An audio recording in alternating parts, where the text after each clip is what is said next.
Welcome to the Socialize strategy. Happy Friday. Here we are together again.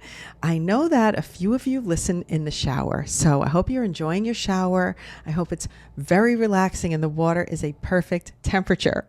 I'm just going to kick off with that because a lot of times my students, my studio people, they'll say that they listen to my podcast in the shower. It makes me laugh. And then it makes me wonder, how can you hear that well? I think they have those shower speakers. I might have to get myself one of those and try that out. But anyway, I am here with the first kickoff of the Unsponsored By segment, and then we'll get into the topic for today. I brought to you today something that I love because it's something I use every day, and it's a beverage I drink every day. So we're going to talk about my tea. I love me some good teas, and I am not a coffee drinker. I never have been. I don't like the taste of it. I don't like the bitterness. I've tried coffee multiple times, but it just doesn't work for me. I'm a teetotaler, and I love my Harney and Sons hot cinnamon spice. I've even talked about this when I was live one night. I had people trying to guess what flavor tea I was drinking, but this is my niche one. And I get on a roll and I'll drink this a lot of times in the afternoon. And then I get a little sick of it and I take a break for periods of time. And then when I come back to it, I am back hardcore, and I'm in my cinnamon tea phase right now. So I'm bringing to you Harney and Sons hot cinnamon spice, my favorite tea. It is just, there's something about it. It doesn't need sugar. I love anything cinnamon, so it's got my vote the minute it says cinnamon on it, but I don't like cinnamon apple. I like cinnamon spice. It's more like a chai vibes. All right, that's my tea. That's my tea brand. Love it. The other thing that goes with my tea brand that I use every single day, so it's worth having a nice one because I touch this every single day, and it's my Fellow. Everything about it. Look at the handle. The different colors come. I have a white one with wood at the beach, and this is the black one for the city. I love everything about it. I like that I can dial up exactly how hot I want my tea. It boils faster how could water boil faster in a Fellow than anything else? But I'm telling you, water boils faster with a Fellow. And I also like that you don't have to take the lid off every time because the lid's nice and tight. So you don't have to take it off to fill it. You can just put it right under the water and fill it right here. A lot of people just yanking the lid off all the time, and then it gets looser and looser, but you can just fill it without even opening it.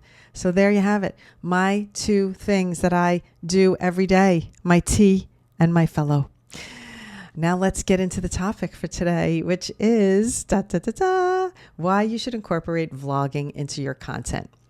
And I'm going to start with the reason. It's a way to connect with your audience, for them to have an inside look at your day, your life, your getting ready, your work, your behind the scenes, whatever.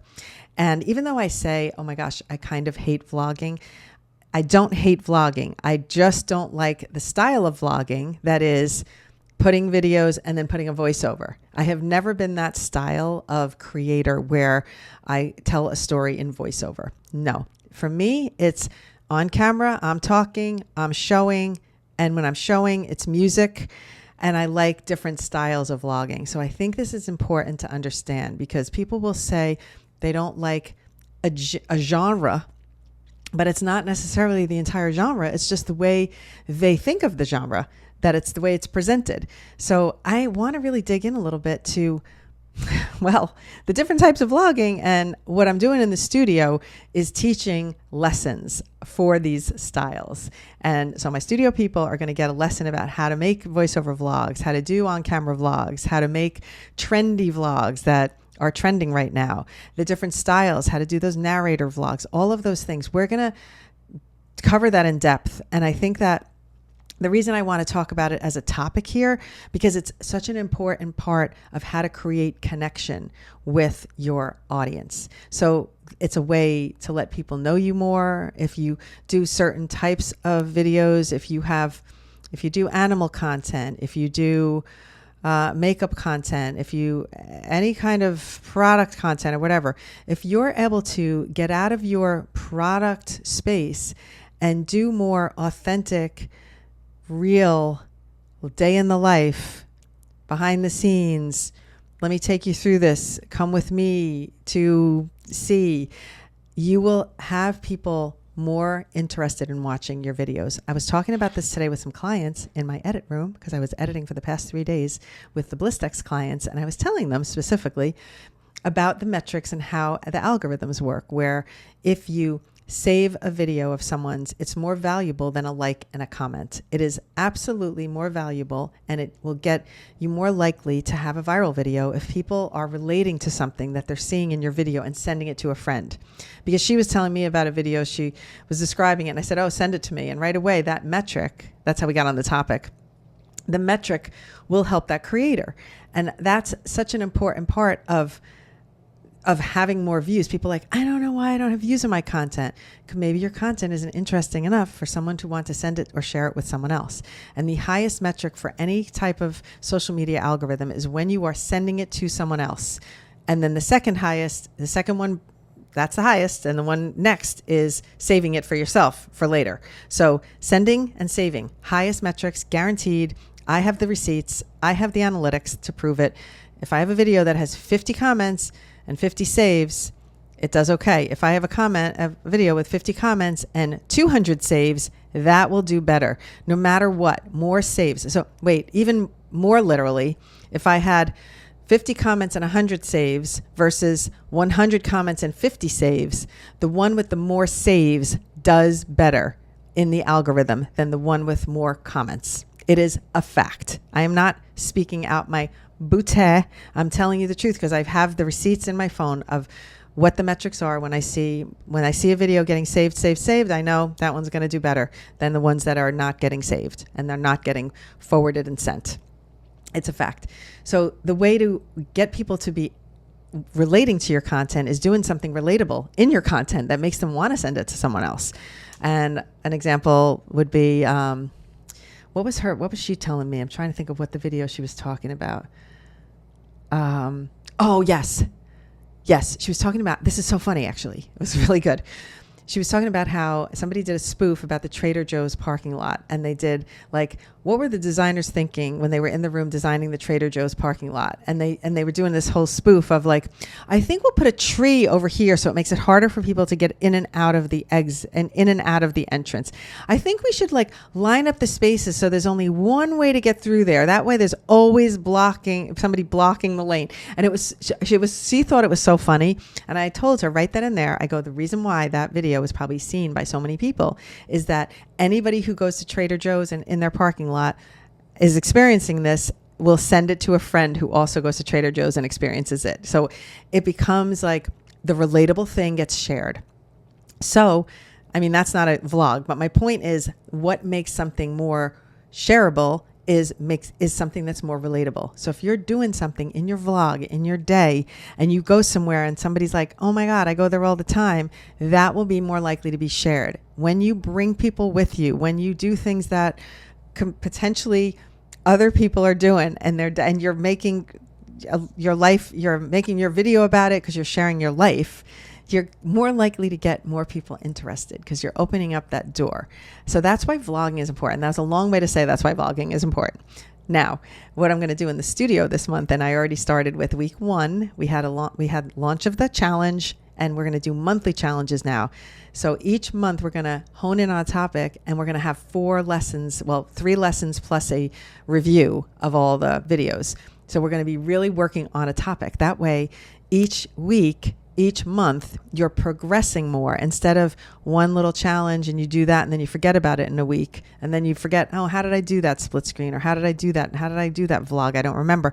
Now you're going to have a month spent on it where you're going to be practicing it more. So you're going to learn each thing way more. It's going to lock in. It's going to lock in. So it's going to clock in. Okay?